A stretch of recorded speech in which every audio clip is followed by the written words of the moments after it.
Hi friends, Karnataka police constable ಹುದ್ದೆ 2026 ಹಲವಾರು ಹುದ್ದೆಗಳ ಒಂದು ನೇಮಕಾತಿ ನಡೆಯಲಿದ್ದು ಆಲ್ರೆಡಿ 3ನೇ ತಾರೀಕಿಗೆ ಲಾಸ್ಟ್ ಡೇಟ್ ಅಂತ ಅನೌನ್ಸ್ ಮಾಡಿದ್ದಾರೆ. ಬಟ್ ಈಗ ರಾಜ್ಯ ಕರ್ನಾಟಕ ವಿದ್ಯಾರ್ಥಿಗಳ ಸಂಘದಿಂದ ಕೆಇದವರಿಗೆ ಎಕ್ಸ್ಟೆಂಡ್ ಮಾಡಲು ಮತ್ತು ಎಡಿಟ್ ಆಪ್ಷನ್ ನೀಡಲು ಅವರು ಮನವಿ ಕೂಡ ನೀಡಿದ್ದಾರೆ.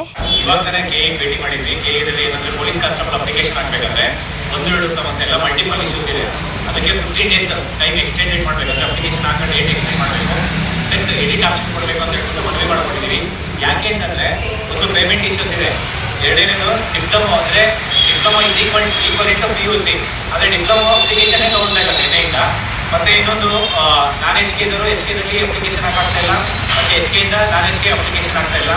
ಪೇಮೆಂಟ್ ಇಶ್ಯೂಸ್ ಇದೆ, ಮಲ್ಟಿಪಲ್ ಇಶ್ಯೂಸ್ ಇದೆ, ಮತ್ತೆ ಇಂಟರ್ನೆಟ್ ಸ್ಲೋ ಇದೆ, ಸರ್ವರ್ ಬಿಸಿ ಇದೆ, ಅಪ್ಲಿಕೇಶನ್ ಆಡಿ ನಂಬರ್ ತಗೊಳ್ತಾ ಇಲ್ಲ. ಈ ಥರ ಎಲ್ಲ ಸಮಸ್ಯೆಗಳಿಗೆ ನಾವು ಕೆಇ ಬಂದು ಇವತ್ತು ಮನವಿ ಮಾಡ್ಕೊಂಡಿದ್ದೀವಿ. ಎಡಿಟ್ ಆಪ್ಷನ್ಸ್ ಕೊಡ್ತೀನಿ ಅಂತ ಹೇಳಿ ಒಂದು ಭರವಸೆ ಕೊಟ್ಟಿದ್ದಾರೆ. ಮತ್ತೆ ಒಂದು 15 ಡೇಸ್ ಟೈಮ್ ಎಕ್ಸ್ಟೆಂಡ್ ಮಾಡಿ ಅಂತಲೂ ಹೇಳಿದ್ದೀವಿ.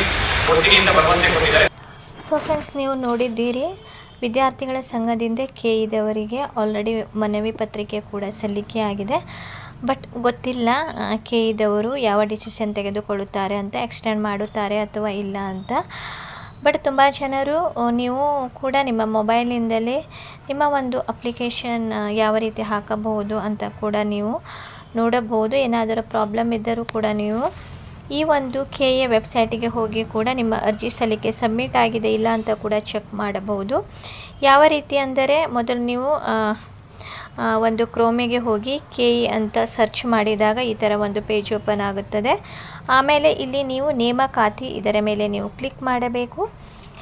ನೇಮಕಾತಿ ಇದರ ಮೇಲೆ ನೀವು ಕ್ಲಿಕ್ ಮಾಡಿದಾಗ ಇಲ್ಲಿ ನೋಡಿ, ಸಿವಿಲ್ ಪೊಲೀಸ್ ಕಾನ್ಸ್ಟೇಬಲ್ ನೇಮಕಾತಿ ಇದರ ಮೇಲೆ ನೀವು ಕ್ಲಿಕ್ ಮಾಡಿದಾಗ ನೋಡಿ, ನಿಮಗೆ RPC ಹೈದರಾಬಾದ್ ಮತ್ತು ನಾನ್ ಹೈದರಾಬಾದ್ 2 ಆಪ್ಷನ್ ಬರುತ್ತದೆ.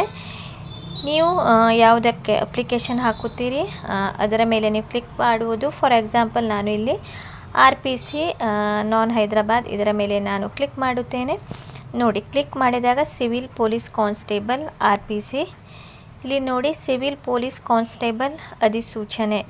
ನಿಮಗೆ ಗೊತ್ತಿದೆ, ಶಾರ್ಟ್ ಆಗಿ ಇಲ್ಲಿ ಅವರು ನೋಡಿ ಅಧಿಸೂಚನೆ ನೀಡಿದ್ದಾರೆ. ಇನ್ನೊಂದು ಸಲ ಬೇಕಾದರೆ ನೀವು ನೋಡಿಕೊಳ್ಳಿ ಎಷ್ಟು ಹುದ್ದೆಗಳು ಖಾಲಿ ಇದೆ ಅಂತ. ಕರ್ನಾಟಕ ರಾಜ್ಯ ಪೊಲೀಸ್ ಇಲಾಖೆಯಲ್ಲಿ ಖಾಲಿ ಇರುವ ಮಿಕ್ಕುಳಿದ ವೃಂದ 3395 ಮತ್ತು ಸ್ಥಳೀಯ ವೃಂದ 596 ಪೊಲೀಸ್ ಕಾನ್ಸ್ಟೇಬಲ್ ಸಿವಿಲ್ ಹುದ್ದೆಗಳ ನೇಮಕಾತಿ ಅಂತ ಇಲ್ಲಿ ನೋಟಿಫಿಕೇಷನ್ ಇದ್ದು, ಪೊಲೀಸ್ ಕಾನ್ಸ್ಟೇಬಲ್ ಸಿವಿಲ್ ಪುರುಷ 2266, ಮಹಿಳೆ 755, ಸೇವಾನಿರತ ಪುರುಷ 257, ಸೇವಾನಿರತ ಮಹಿಳಾ 82, ತೃತೀಯ ಲಿಂಗ ಅಭ್ಯರ್ಥಿಗಳು 35, ಟೋಟಲ್ 3395. ಅದೇ ರೀತಿ ಪೊಲೀಸ್ ಕಾನ್ಸ್ಟೇಬಲ್ ಇದು ಸ್ಥಳೀಯ ವೃಂದ, ಇಲ್ಲಿ 596, ಪುರುಷ 398, ಮಹಿಳೆ 133, ಸೇವಾನಿರತ 46, ಸೇವಾನಿರತ ಮಹಿಳೆ 14, ತೃತೀಯ ಲಿಂಗ ಅಭ್ಯರ್ಥಿಗಳು 5. ಈ ರೀತಿ 596 ಹುದ್ದೆಗಳು ಇಲ್ಲಿ ಖಾಲಿ ಇದೆ. ಸ್ಯಾಲರಿ ಎಲ್ಲರಿಗೂ ಗೊತ್ತಿದೆ, 37,500ರಿಂದ 76,100 ರೂಪಾಯಿ. ನೋಡಿ, ಶೈಕ್ಷಣಿಕ ಅರ್ಹತೆ ಕೂಡ PUC ಅಥವಾ ತತ್ಸಮಾನ ವಿದ್ಯಾರ್ಥಿ. ನೋಡಿ, ಇಲ್ಲಿ ಆನ್ಲೈನ್ ಮೂಲಕ ನೀವು ಅರ್ಜಿಯನ್ನು ಸಲ್ಲಿಸಬೇಕು. ನೋಡಿ, ಸಲ್ಲಿಕೆ ಜೂನ್ 8ನೇ ತಾರೀಕಿನಿಂದ ಅಪ್ಲಿಕೇಶನ್ ಸ್ಟಾರ್ಟ್ ಆಗಿದ್ದು, ಕೊನೆ ದಿನಾಂಕ ನೋಡಿ ಜುಲೈ 3ನೇ ತಾರೀಕುವರೆಗೆ ಅಷ್ಟೇ ಇದೆ.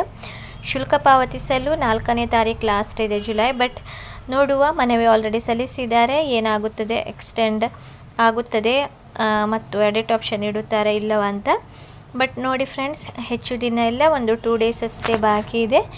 ಯಾರು ಪೊಲೀಸ್ ಕಾನ್ಸ್ಟೇಬಲ್ ಹುದ್ದೆಗೆ ಅಪ್ಲಿಕೇಶನ್ ಹಾಕಲು ಆಸಕ್ತ ಇದ್ದೀರಿ, ನೀವು ಬೇಗನೆ ಅಪ್ಲಿಕೇಶನ್ ಹಾಕಿ.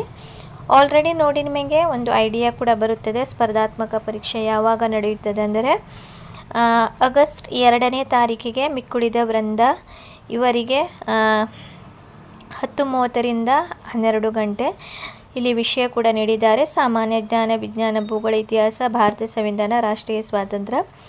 ಅದೇ ದಿನ ಸ್ಥಳೀಯ ವೃಂದದವರಿಗೆ ಮಧ್ಯಾಹ್ನ 2:30ರಿಂದ 4 ಗಂಟೆಯವರೆಗೆ ಅವರಿಗೆ ಎಕ್ಸಾಮ್ ಇರುತ್ತದೆ.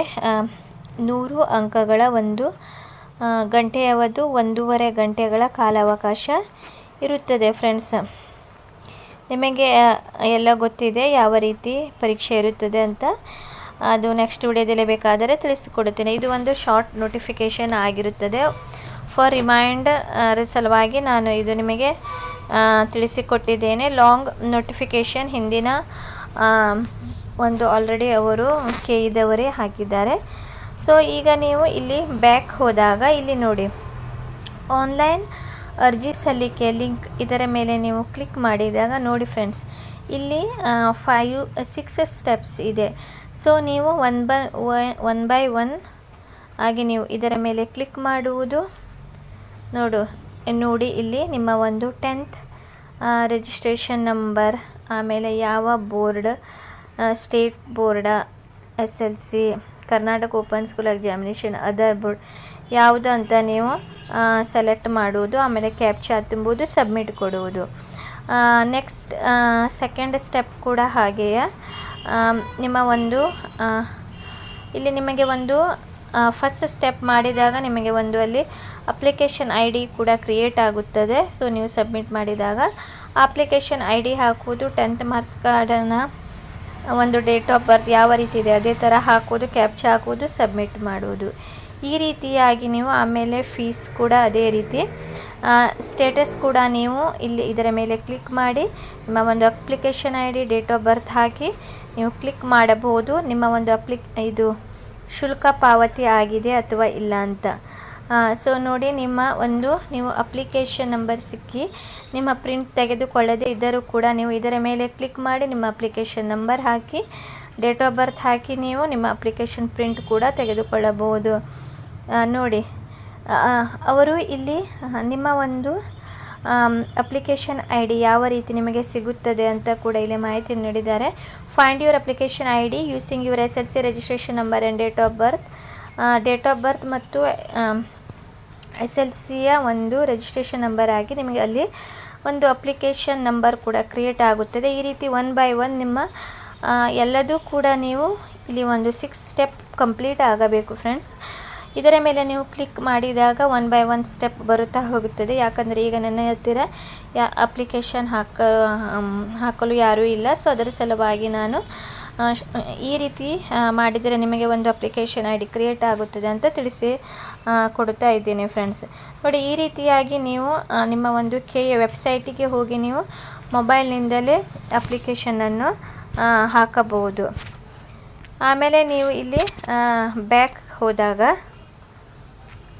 ಮತ್ತು ಇಲ್ಲಿ ನಿಮಗೆ ಎಲ್ಲ ಡೀಟೇಲ್ ನೋಡುವುದಾದರೆ ನೀವು ಇದರ ಮೇಲೆ ಕ್ಲಿಕ್ ಮಾಡಿದಾಗ ಈಗ ನೋಡಿ, ಆನ್ಲೈನ್ ಅರ್ಜಿ ಸಲ್ಲಿಕೆ ಲಿಂಕ್, ಇದರ ಮೇಲೆ ಕ್ಲಿಕ್ ಮಾಡಿದಾಗ ಯಾವ ರೀತಿ ನೀವು ಸ್ಟೆಪ್ ಬೈ ಸ್ಟೆಪ್ ಅರ್ಜಿ ಸಲ್ಲಿಕೆ ಮಾಡಬೇಕಂತ ತಿಳಿಸಿಕೊಟ್ಟಿದ್ದೇನೆ. ಇಲ್ಲಿ ನೋಡಿ, ಸಿವಿಲ್ ಕಾನ್ಸ್ಟೇಬಲ್ ಹುದ್ದೆಗಳ ವರ್ಗೀಕರಣ, ನಿಮಗೆ ಯಾವ ರೀತಿ ಹುದ್ದೆಗಳ ವರ್ಗೀಕರಣ ಮಾಡಿದ್ದಾರೆ ಕ್ಯಾಟಗಿರಿ ವೈಸ್ ನೋಡಿ ಫ್ರೆಂಡ್ಸ್. ಇಲ್ಲಿ ಸಂಪೂರ್ಣ ಮಾಹಿತಿಯನ್ನು ನೀಡಿದ್ದಾರೆ.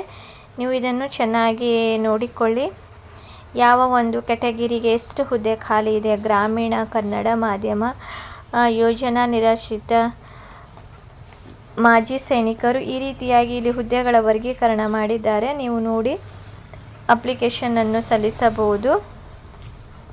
ಅದೇ ರೀತಿ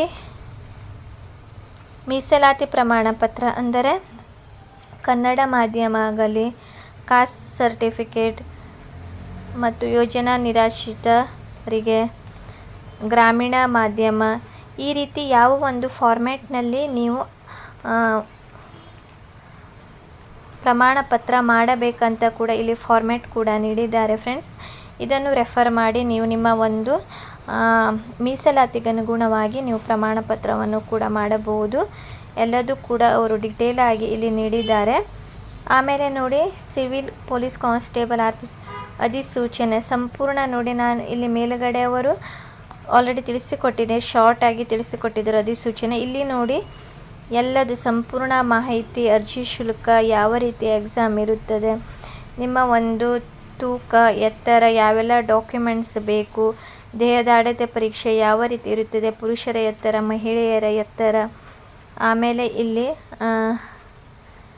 ಒಂದು ಸಹಿಷ್ಣುತೆ ಪರೀಕ್ಷೆ ಒಂದು ಫಿಸಿಕಲ್ ನಿಮಗೆ ಓಟ ಕೂಡ ಇರುತ್ತದೆ, ಗುಂಡು ಎಸೆತ, ಎಷ್ಟು ನಿಮಿಷಕ್ಕೆ ನೀವು ಓಡಬೇಕು, ಎಷ್ಟು ಮೀಟರ್ ಓಟ ಇರುತ್ತದೆ. ಇಲ್ಲಿ ನೋಡಿ ದೂರದೃಷ್ಟಿ ಮೆಡಿಕಲ್ ಯಾವ ರೀತಿ ಮಾಡುತ್ತಾರೆ ಎಲ್ಲ ಸಂಪೂರ್ಣ ಮಾಹಿತಿ ಇಲ್ಲಿ ಲಾಂಗ್ ಆಗಿ ಈ ಒಂದು ಅಧಿಸೂಚನೆಯಲ್ಲಿ ನೀಡಿದ್ದಾರೆ ಫ್ರೆಂಡ್ಸ್. ನೋಡಿ ಯಾವ ರೀತಿ ಚೆಕ್ ಮಾಡೋದಂದರೆ ಕೆಇಗೆ ಹೋಗಬೇಕು, ಆಮೇಲೆ ಇಲ್ಲಿ ನೋಡಿ ನೇಮಕಾತಿ, ಆಮೇಲೆ ಇಲ್ಲಿ ಸಿವಿಲ್ ಪೊಲೀಸ್ ಕಾನ್ಸ್ಟೇಬಲ್ ನೇಮಕಾತಿ.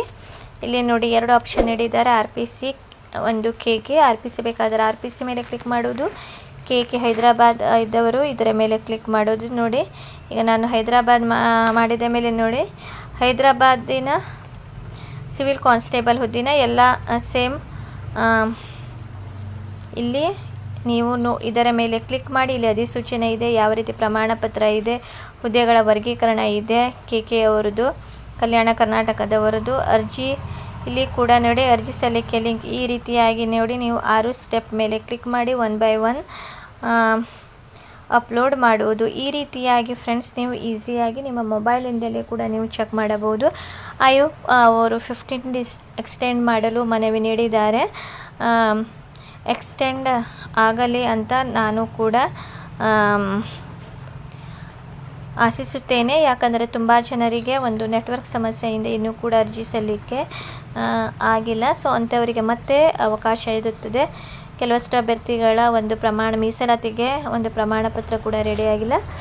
ಬಟ್ ನಿಮಗೆ ಗೊತ್ತಿದೆ ಯಾವುದೇ ಒಂದು ಪ್ರಮಾಣ ಪತ್ರ ಮೀಸಲಾತಿಗೆ ನೀವು ಹಾಕಿದರೆ ಅರ್ಜಿ ಸಲ್ಲಿಕೆ ಹಾಕುವ ಮೊದಲು ನೀವು ಮಾಡಿರಬೇಕು. ಅದೇ ಅವರು ಎಕ್ಸೆಪ್ಟ್ ಮಾಡುತ್ತಾರೆ. ಅರ್ಜಿ ಸಲ್ಲಿಕೆ ಆದ ಮೇಲೆ ನಿಮ್ಮ ಪ್ರಮಾಣ ಪತ್ರ ನೀವು ಮಾಡಿಕೊಂಡು ಇಟ್ಟರೂ ಕೂಡ ಅದು ಯಾವುದು ಪ್ರಯೋಜನ ಆಗುವುದಿಲ್ಲ. ಬಿಫೋರ್ ಅಪ್ಲಿಕೇಶನ್ ಹಾಕುವ ಮೊದಲು ನೀವು ನಿಮ್ಮ ಪ್ರಮಾಣ ಪತ್ರವನ್ನು ನೀವು ಮಾಡಿಕೊಂಡು ಇಟ್ಟಿರಬೇಕು ಫ್ರೆಂಡ್ಸ್. ಏನಾದರೂ ಡೌಟ್ ಇದ್ದರೆ ನೀವು ಕಮೆಂಟ್ ಸೆಕ್ಷನಲ್ಲಿ ಕೇಳಬಹುದು.